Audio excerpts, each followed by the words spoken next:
하나님의 말씀은 사도행전 23장 6절에서 11절의 말씀입니다.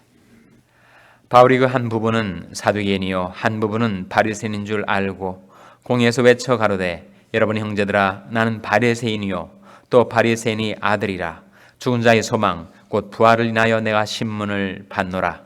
그 말을 한즉 바리새인과 사두개인 사이에 다툼이 생겨 무리가 나누이니 이는 사두개인은 부활도 없고 천사도 없고 영도 없다 하고 바리새인은 다 있다 함이라. 그게 헌화가 일어날세 바리새인 편에서 몇 서기관이 일어나 다투어 가로되 우리가 이 사람을 보매 악한 것이 없도다. 혹 영이나 혹 천사가 저더러 말하였으면 어찌하겠느냐 하여 큰 분쟁이 생기니 전부장이 바울이 저에게 찢겨질까 하여 군사를 명하여 내려가 무리 가운데서 빼앗아 가지고 영문으로 들어가라 하니라. 그날 밤에 주께서 바울 곁에 서서 이르시되 담대하라. 내가 예루살렘에서 나의 일을 증거한 것 같이 로마에서도 증거하여야 하리라 하시니라. 아멘. 할렐루야. 저에게 평강의 복을 기원하는 마음으로 샬롬 인사 나누시기 바랍니다. 샬롬. 샬롬. 수요일 새벽 기도에 잘 나오셨습니다. 오늘 낮 12시 30분에 박재호 집사님의 장례식이 가주장애사에서 있게 되겠습니다. 다운이에 있는 가주장애사에서 12시 반에 장례식이 있습니다. 또 한 가지 부고를 제가 전해야 하겠는데 박은숙 집사님, 우리 찬양팀 중에 한 분이죠. 남편이 박치문 집사님이신데 박은숙 집사님이 부친 최호춘 목사님께서 그저께 밤에 향년 80세로 소천하셨습니다. 최호춘 목사님은 그림을 그려서 많은 선교지에 선교 후원을 하시고 정말 청년처럼 헌신적으로 작품 활동을 해서 자기가 받은 은사와 하나님의 축복을 아낌없이 선교 사역을 위해서 쏟아부었던 그런 목사님이십니다. 그래서 장례식이 내일 저녁 7시에 이디오피아 교회, 그러니까 새생명 비전 교회가 현재 비로 쓰고 있는 예배당에서 장례식이 있게 되겠습니다. 강주민 목사님 담임하시는 새생명 비전 교회 협동 목사로 계셨거든요. 그래서 장례식이 내일 저녁 7시에 코리아타운에 있는 새생명 비전 교회에서 있게 되겠습니다. 유족들을 위해서 기도해 주시기 바랍니다. 오늘 본 말씀해 보시면 바울이 산헤드린 공의회 앞에서 신문을 받으면서 그 산헤드린 공의회가 구성되고 있는 크게 두 그룹이 있어요. 두 그룹. 어느 그룹일까요? 사두개인하고 바리새인 두 그룹입니다. 유대 역사가 요세푸스에 따르면 예수님 당시 주 1세기죠. 이스라엘 나라에는 4개의 종파가 있었다 그럽니다. 첫째가 바리새인, 둘째가 사두개인, 셋째가 에세네파, 넷째가 젤로신입니다. 바리새인은 우리가 잘 아는 대로 율법을 중심으로 하는 종파고, 사두개인은 성전을 중심으로 하는 종파고, 에세네는 현세의 모든 종교는 다 글러먹었다. 그래가지고 마치 탈속, 세속에서 이탈해서 사해 북서쪽에 위치해 있는 쿰란 공동체를 형성을 해서 거기에서 이제 그야말로 은둔적인 속세에서부터 완전히 벗어난 자기들만의 공동체를 이루어 갔었던 에스네파가 남긴 대단한 문헌이 바로 The Dead Sea Scrolls, 사해사본이라는 것이어서 거의 2000년 만에 발견이 되어서 성서학 연구에 매우 중요한 자료가 되고 있습니다. 그 에스네파 출신의 한 인물이 바로 세례 요한이었어요. 그래서 그 세 종파가 있었고 또 하나가 있었는데 바로 젤로신이라고 하는 열혈다원이죠.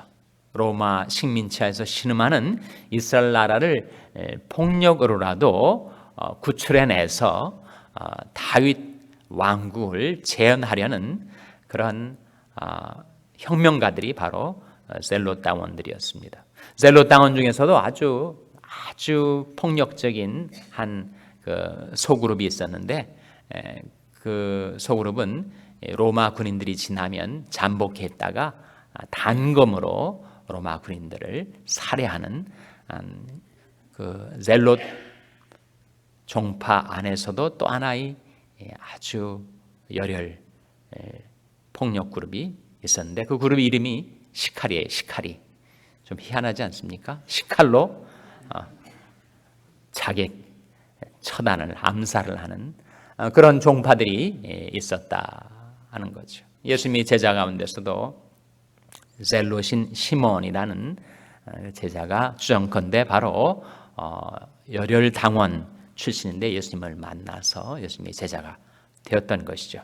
그렇게 네 종파가 있었는데 그 두 종파는 소위 제도권 밖의 종파입니다. SNF파는 그렇게 운동적이고 그리고 자기들만의 공동체를 이루어서 하나님 나라의 도래를 희구하고 갈망하는 SNF파하고, 젤롯 당원들은 워낙 폭력적이고 로마 정권을 무너뜨려야 된다고 확신했었던 사람들이었으니까.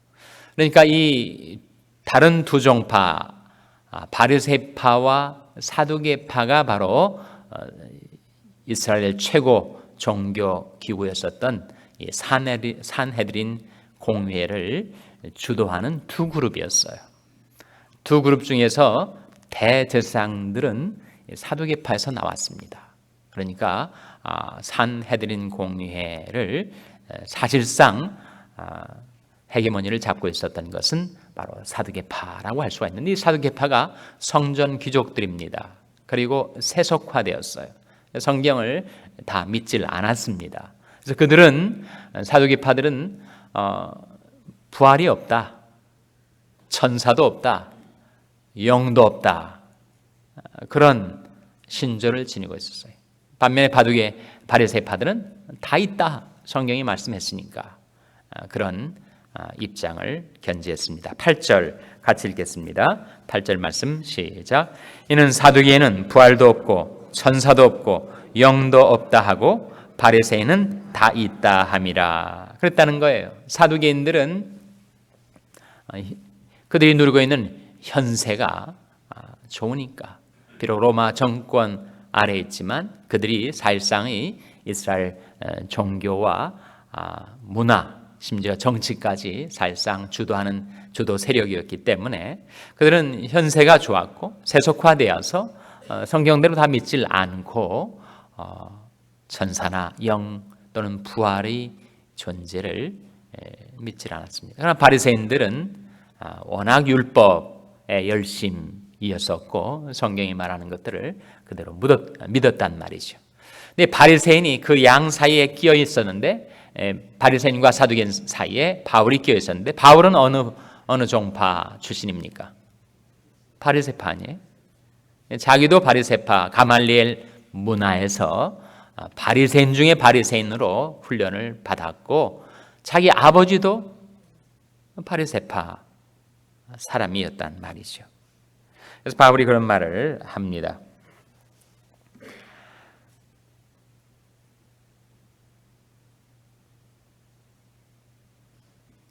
바울이 하는 말이 6절에 나오죠. 바울이 그 한 부분은, 즉 산헤드린 공회의 한 부분은 사두개인이요 한 부분은 바리새인인 줄 알고 공회에서 외쳐오되, 여러분 형제들아, 나는 바리새인이요 또 바리새인의 아들이라. 바리새인의 아들이란 말이 뭐겠어요? 자기 아버지, 자기 조상들이 다 바리새파 출신들이라는 거죠. 죽은 자의 소망 곧 부활을 인하여 내가 신문을 받노라. 바울이 자기가 갖고 있는 이 부활에 대한 소망이 바리새인들이 가졌던 부활에 대한 믿음과 연결되는 사실을 그가 언급을 하는 겁니다.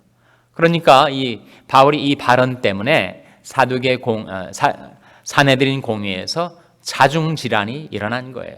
그래서 바리새파와 사두개파가 확 갈리면서 바리새파 공의원들은 바울을 두둔하게 되었고, 사두개파 공의원들은 그렇잖아도 못마땅했던 바울을 잡아 죽이려고 대들었던 것입니다. 그래서 큰 분쟁이 생겨나는 거예요. 10절에 큰 분쟁이 생기니 천부장이 바울이 저에게 찢겨질까 하여 군사를 명하여 내려가 무리 가운데서 빼앗아 가지고 영문으로 들어가라 하니라. 이러한 상황 속에서 바울의 마음이 낙심이 되었을 것입니다. 내가 도저히 예루살렘에서 더 이상 서바이벌을 못하고 마는구나. 내가 이런 지경이 있으니 결국은 내가 예루살렘에서 죽고 말겠구나. 마음의 낙심이 되었을 것입니다. 그 전망이 너무 암담해졌을 거예요. 바로 그때 예수님께서 바울 곁에 서셔서 다음과 같이 말씀하십니다. 11절 같이 읽겠습니다. 11절 말씀 시작. 그날 밤에 주께서 바울 곁에 서서 이르시되 담대하라. 내가 예루살렘에서 나의 일을 증거한 것 같이 로마에서도 증거하여야 하리라 하시니라. 그때 주님께서 바울 곁에 서서 말씀하시기를 담대하라. 내가 예루살렘에서 나의 일을 증거한 것 같이 어디서도 증거해야 하리라 했습니까? 로마에서도. 로마에 대한 비전을 열어보여 주시는 거예요. 바울이 안목으로는 내가 도저히 예루살렘을 더 넘어가지 못할 것이다. 결국 핍박을 받고 죽임을 당하고 내 인생이 여기서 끊쳐지는구나. 그 마음이 낙심이 되고 산란했을 때 주님께서 그에게 비전을 보여주시고 약속을 주셔서 바울로 하여금 희망의 빛을 보게 해주신 것입니다. 주님 말씀대로 됐습니까? 안 됐습니까? 나중에 바울이 예루살렘에서 순교를 당하던가요? 바울이 예루살렘에서 죽질 않고 극적으로 구출돼서 결국 바울이 로마로 향하게 되고 사도행전 28장이 보여주는 바대로 바울은 결국 로마의 당도에서 거기에서도 하나님의 일을 증거하고 구원의 복음을 전파하는 것으로 사도행전이 끝납니다. 그러니까 주님이 보여주신 약속과 비전대로 그대로 바울의 삶 속에 성취되었던 것이죠. 우리가 세상 살다가 내 마음이 낙심이 되고 내 마음이 산란하고 무거운 짐이 내 마음속에 들여질 때 너무 스트레스를 받아가지고 밤에도 몸은 편안하게 누운 것 같지만 마음이 평안치 못해서 숙면을 하지 못하고 살 때가 있을 터인데 여러분 그때 어떻게 하시겠습니까? 그때 주님의 약속을 붙드셔야 하지 않겠습니까?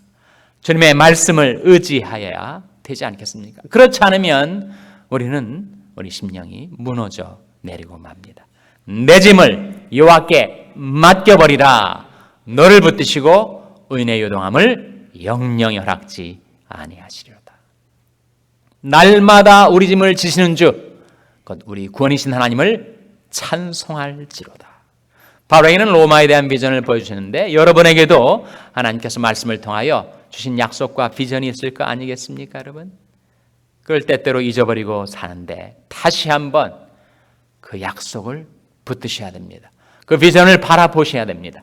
너는 하나님을 바라라. 하나님을 바라보셔야 돼요. 그래서 그 말씀을 의지할 때 우리 마음속에 여러 가지 상념들, 여러 가지 번민들 다 그 말씀으로 날아가 버리고 우리 마음속에 평안이 깃들게 되는 것입니다. 주의 법을 사랑하는 자에게는 큰 평안이 있으니 저에게 장애물이 없으리이다. 여러분이 처한 상황이 비록 힘들고 괴로울지라도 하나님의 말씀 의지하시고 약속 붙드시고 비전 바라시고 너는 하나님을 바라라. 그 말씀대로 살아가실 때 하나님께서 바울에게 그리하셨던 것처럼 여러분의 삶 속에도 하나님이 그 비전과 약속과 말씀이 성취되게 되시기를 주님의 이름으로 축원합니다. 기도하시겠습니다. 오늘 말씀 기억하며 하나님, 저희들이 하나님을 바라고 말씀 의지하여 살게 주시옵소서. 기도하시기 바랍니다. 우리 자녀들을 위해서 기도할 때 하나님, 저희 자녀들의 비전을 보여주시고 약속을 베풀어 주셔서 하나님, 저희 자녀들이 비전의 사람으로 미션의 사람으로 변화되어 살게 해 주시옵소서. 기도하시기 바랍니다. 병상에 있는 약한 지체들을 위해서 기도하실 때 살든지 죽든지 주님이 것 되어 싸우니 주님께서 지켜주시고 인도하여 주시옵소서. 위하여 기도해 주시기 바랍니다.